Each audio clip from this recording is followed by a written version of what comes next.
যে ভিসা পেতে মাসের পর মাস এমনকি বছরের পর বছর অপেক্ষা করেও নিরাশ হতে হয়, সেই ভিসাই তৈরি হয়ে যাচ্ছে মাত্র 10 মিনিটে। নেই ভিসা প্রদানকারী দেশের কোনো অনুমোদন।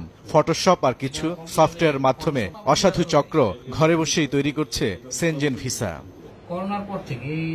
পুলিশি অভিযানে ভিসা তৈরির সময় হাতে নাতে গ্রেফতার করা হয় লিটন মাহমুদকে। তার দেয়া তথ্যে পরে গ্রেফতার করা হয় আরো 6 জনকে। বেরিয়ে আসে ভুয়া ভিসা তৈরি করে লাখ লাখ টাকা হাতিয়ে নেয়া চক্রটির আদ্যোপান্ত।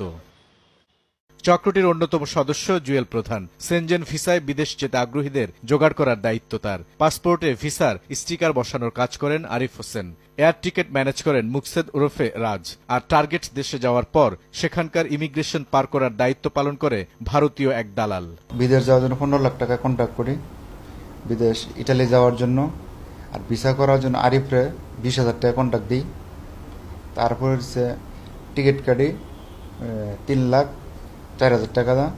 তারপর ভিসা ফেক এয়ারপোর্টও আমাদের কন্ট্যাক্ট থাকে। একটা স্যাম্পল দিয়ে বলছে যে এই স্যাম্পলটা তুমি বানায় প্রিন্ট করে দিবা, তোমাকে 4,000 টাকা দিব।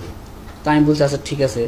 পরবর্তীতে আমি ওনাকে ওটা সেম হুবাহু নিয়ে ফটোশপের মাধ্যমে এডিট করে পরে আমি ওনাকে দিলাম।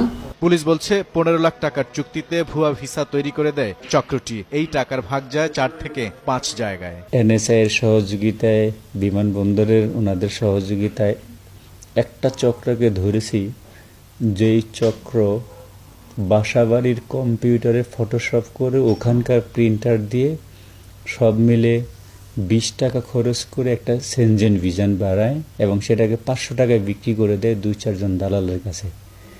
সেই দালালরা বিভিন্ন শহর, উপশহর, মফস্বল থেকে মক্কেলকে ধরেন, তারপরে তাদের পাসপোর্টে ওই স্টিকার, ভিসার স্টিকার লাগিয়ে দেন। বিভিন্নভাবে কন্টাক্ট করে অধিকাংশ সময় ব্যর্থ হয়। 2-4 বার তারা সফল হইতেও পারে, আমরা সেটা খতিয়ে দেখব। এই বিদেশে পাঠানোর নাম করে বিস্তর সংখ্যক মানুষদেরকে নেয়।